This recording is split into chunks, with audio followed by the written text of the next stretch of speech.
ټولې وخوړې او په دې خوارو غواګانو کې بالکل سره دو بدل رانغی الان کما کان قشان خواري او دغه شان و شنه وږي دی وچ وږي پسې رالل دا شنه وږي ایسته وخوړل په دې وچو وږو کې هېڅ تبدیلي رانلله دا یو خوب و پارلمنٹ والا ته خوب بیان کړ چې جی خوب مې لیدلی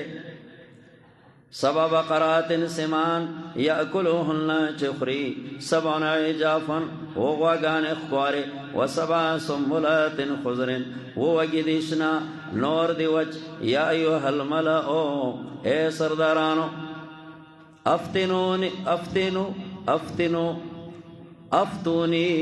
افتونی مالا فتورا گئی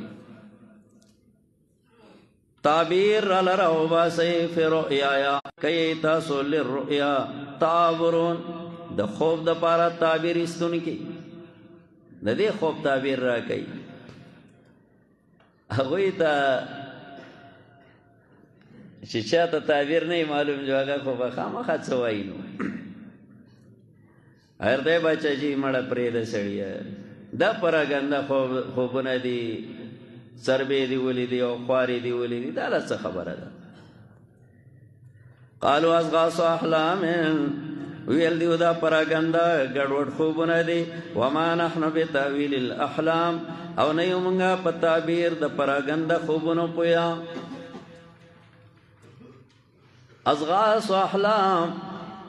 جمع د زیغستا جارو توای آچ ګډوډ کڼکی پکې وي نو دا ګډوډ خوبونه پراګنده خوبونه او ابو عبیده وای پراګنده خوب هغه ته وای مالا تعویل لا چې دا تعبیر سروینا وقال الذي هو ساکت پته ولګی چې یم ماشاءالله ماشاءالله ما ته خود خوب سړی معلوم دی او ماشاءالله یوسف علیہ السلام چې څنګه تعبیر ایستلی او خواکشانو بس سړی ما ته معلوم دی او مولوی صاحب راته معلوم دی ما ولې کوي وقال الذي ویل آکس اخلاص شو د دې دوانو نه یعنی ساقی وذکر بعد امتن یاد شورتا پس د سمودینا انا انبئکم زبا خبر در کم تاسو لا په تعبیر د خوب فارسلون ما ولګی جیل خانه تا اورته لاړشا د جیل خانه ته تلله یوسف علیہ السلام سره ملاو شوه دی یوسف علیہ السلام ته یوسف ایها الصدیق اے یوسف اے رښتینی انسانا او ایها الصدیق ورته زکوي ماشاءالله ماشاءالله تعبیر چې څنګه ایستلوم اقشانو صدیق ورته زکوي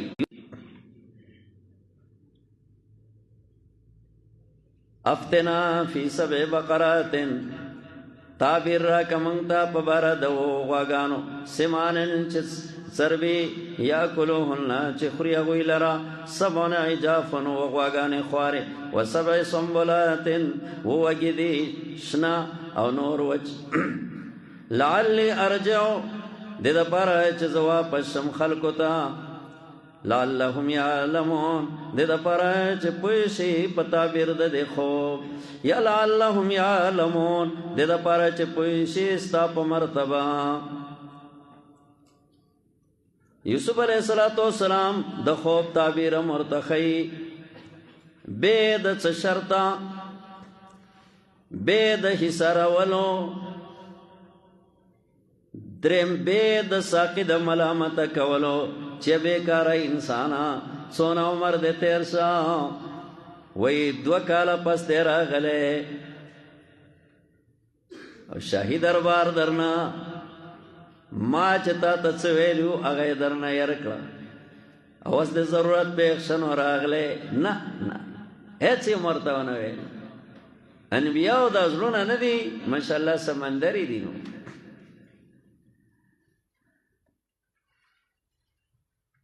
قال تزرعون دې صرف تعبیر نو باسي بلکې درې خبرې ورته پلاس کوي بيوسا د درې خبرې ځان سره وېسا یو تعبیر دویم تدبیر دریم تبشیر څو خبرې وایا ها یو کما یو تعبیر دویم تدبیر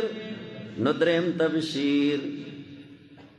قال تزرعون ویل یوسف علیہ السلام تاسو بار کرونده کوي 7 سنین دعوا وکلنا پر لپسې داغه سربه سر دا کم کلونه دي داغه سربه غواګانې فما حصدتم نو پس هغه چې تاسو لوکئ فزروه فی سنبله پریک دی اغا پخپلو وگو کے پخپلو کوسڑو کے الا قلیلا مما تاکلون مگر لگ اغا چتا سو خورئی مطلب دی چې څونه خورئ اغا خورئ نور تاسو پخپلو کوسڑو کے پری دی دی تدبیر شه تزرعون 7 سنین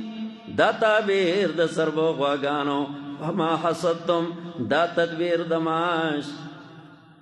ثم یاتی بیا برایشی من بعد ذالک رستو ددنا 7 شداد وکلنا سخت انتہائی سخت دقات سالی دا غوار غواګانې دا تعبیر یاکلن ما قدمتم لهن چې خوري بدا دا د قاتساله کلونا ما اغغله قدمتم لهن چې تاسو مخکې جمع کړی دي لهن د دې قاتساله د کلونو د پاره تاسو کوم جمعواري کړي نو د قاتساله دا کلونه با هغه جمعواري لره خوري خورو غواګانو څه شی وخړی لګا چربي غواګانې ورا خړی دای تعبیر الا قلیلا مما تحسنون مگر لگ اغا چې تاسو بساتې د پاره د توخام د بیا تدبیر سمياته دغه تبشیر ده ماشاءالله تعبیر موشو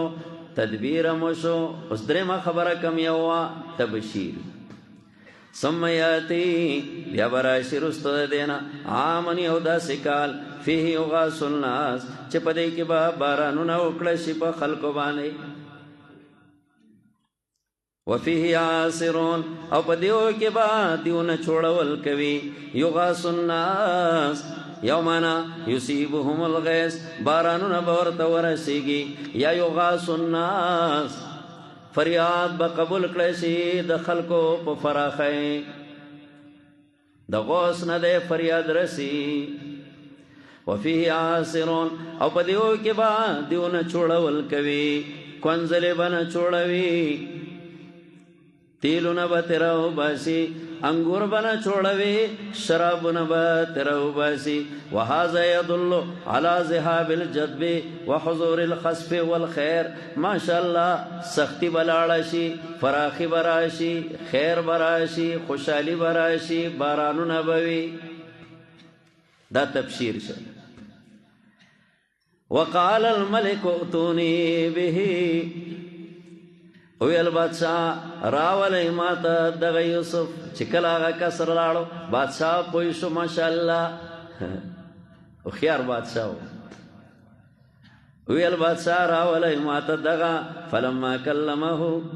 فلما جاءه الرسول هر کله چراغ یوسف علیہ السلام تاستازه چې بچا جی وای چې راځه په جیلونو کې ما پاتې کېږي سیده راځه استازی دا خیالو چې یوسف علیہ السلام اوس بستر گول کئ قال یا یوسف واپس لاړ شه الی ربک خپل بادشاہ تا تپوسو کده دینا ما بالو النسوة اللاتی صد حال د زنانو اغا قطعنا ایدیهن چې زخمی کړیو خپل لاسونو لرا ان ربی یقینا زما رب دغه پکېت باندې پوی دی تپوس دغه نه وکا جرم نه چاو ز مجرموم کدیو مجرمانه یوسف علیہ الصلوۃ والسلام اجتهاد داو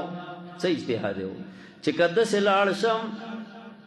نو خلق بوئے بادشاہ پا زورا دے دا جیل نخلاص کا نور دے دے وہ چشے بدنام وہ دے گننگار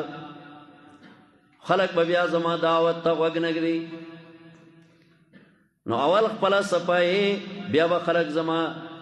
وسیابک فتوہر مولائی سے بخپلا لمن پاک ساتی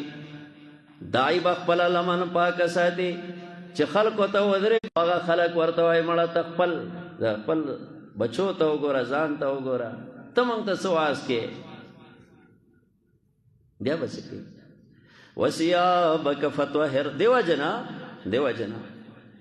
وای علماء ولا دایان ولا پکار دی چې اول د خپل لمن ډیر خیال وساتي وسیابک فتوهر بل لمن پاک ساته یا ایها المدثر قم فانذر وربک فکبر وثيابک فطهر بل لمن بپاک ساتي اتقوا مواضع التهم د تهمت د زین ځان صفا ساته ډېر په احتیاط قدم کېدا دا سينه چې ستا په لمن باندې سبا داغي نو تب کله بیان کې نا څه په یو کس درته وای ولې تا خپل ګنا نه ده یاد نو بیا وسکه دیو جنا کستا خیری بعضی مبلغین کله کله بیان کوي نو خلک وای د خپل عمل ته نه ګوري معاملات داسې دي او موږ ته خبره کوي یو عالم دی په خپل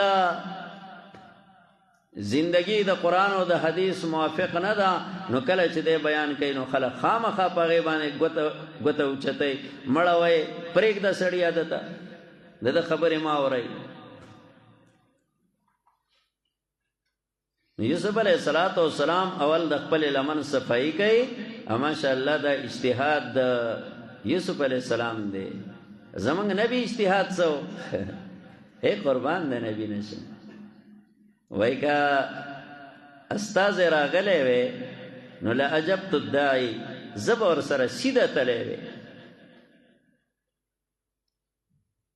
زمونږ نبی ولې داسې وای یو دا چې خپل تواضع چې د یوسف شان ډیر عجیب و ګوره دونه عمر په جیل کې تیر کړی کما دونه تیر کړی وی استاذ راغلی وی زبر سره سیده تله وی یو پیغمبر خپل عجز دیم زمونږ د نبی اجتهاد بل دی چې کما په جیل کې دونه عمر تیر کړی وی مسله د لا اله الا الله دونه بنده شوی ما پسې